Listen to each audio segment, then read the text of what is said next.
Today, I wanted to share around about 15 or so essential filmmaking gear items that I've purchased over the last 12 months that have made my job as a filmmaker so much easier, quickly kicking things off with one of my favorite items, mainly because it benefits my health a lot, and that is my sack. That's right, my sack.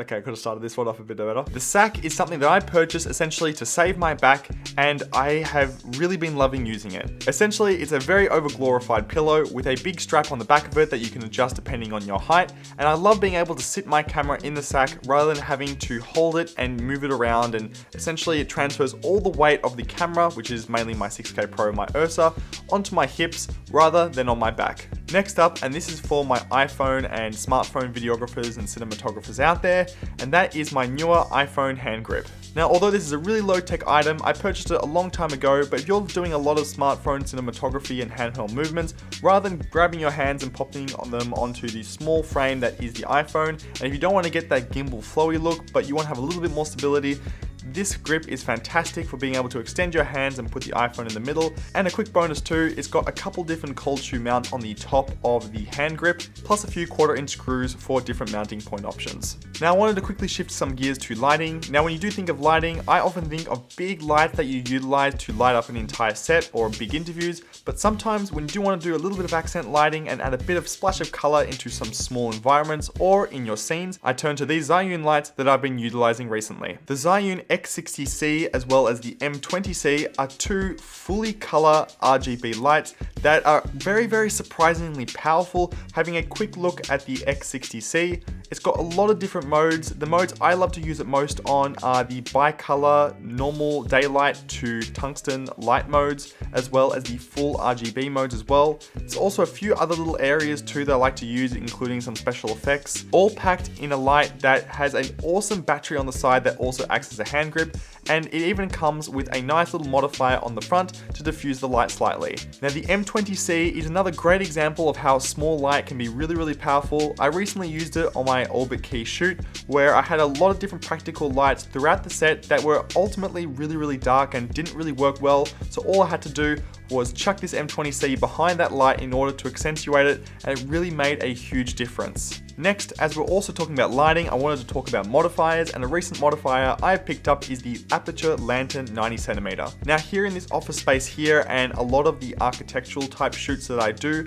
where I want to very evenly and brightly lighten up a space as consistently and evenly as possible, this is where the Aperture Lantern comes in. Essentially, all I do is attach my Amaran 200D or my 100D, blast this into the roof using the Aperture Lantern and sometimes even more other powerful lights, and I find that having a nice dome light is a really great way to evenly light up a closed space. It comes in this 90cm version, which is a little bit more on the pricey side, but there's also a 60cm version. Now over the last few months, I've definitely been upgrading my audio game, and in one of the departments has been my wireless audio, but something that's quite unique that I've been able to utilize recently in very unique settings are these new Comica wireless mics that are really unique for one particular reason. And that reason is that you can connect 4 transmitters to the one receiver going into the one camera, which is really interesting. What I find quite special about these mics is that being able to connect 4 transmitters to one receiver is that you can essentially have people interviewed out on the street, or if you're doing particular social content that requires more than 2 people to be interviewed,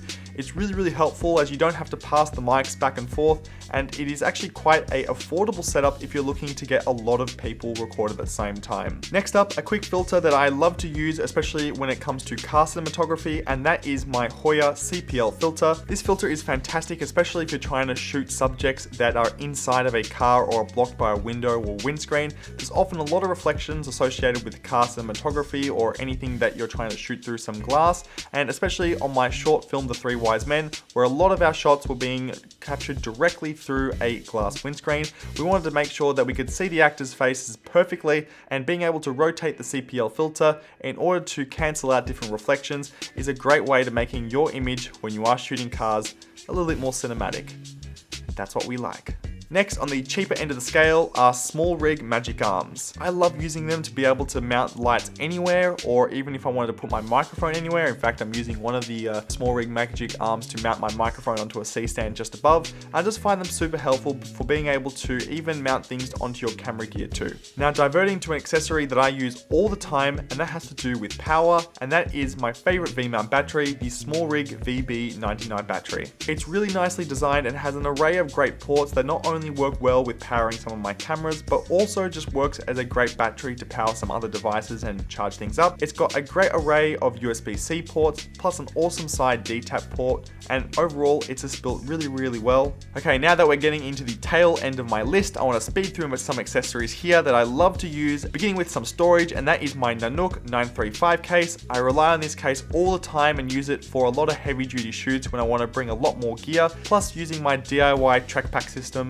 which is a great way at efficiently organizing and being able to customize your storage in the main section of the travel camera suitcase. Moving back to some smaller items now, whenever you do need to share and manage files, you obviously need a lot of different adapters. The first adapter I love to use is one from Narbox, and that enables me to uniquely plug in a CFast card for my 6K Pro and my Ursa, a SD card for my other cameras, plus a micro SD card which comes from my drones. The second adapter that I love to use too is this multi-card reader from Freewell. It's got a range of different little holders and nooks that you can cram all these little SD cards and other accessories into. Plus it also acts as an SD card reader, so you can plug it straight into a computer, for example. Plus it even uniquely and strangely has a SIM card ejector tool slot, and probably the most unique item on this list, and that is vintage lenses. I love being able to use my Helios 44-2, which admittedly is my only vintage lens now. If you're looking to do a project with a distinct, unique style, you have to really consider vintage lenses. They're not only really affordable for what you get out of the lenses, but they can be really characteristic.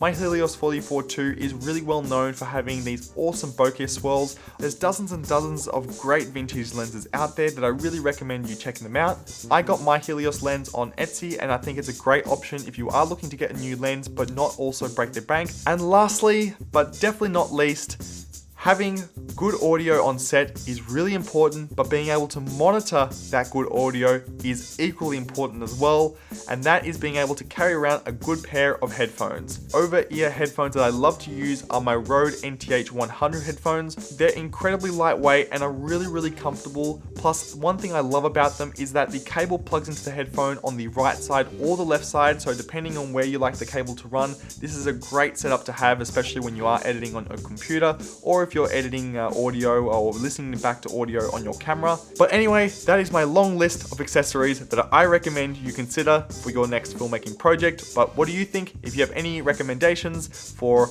useful filmmaking gear, feel free to add those in the comment section below. But have a wonderful day, stay safe, and of course, do take care.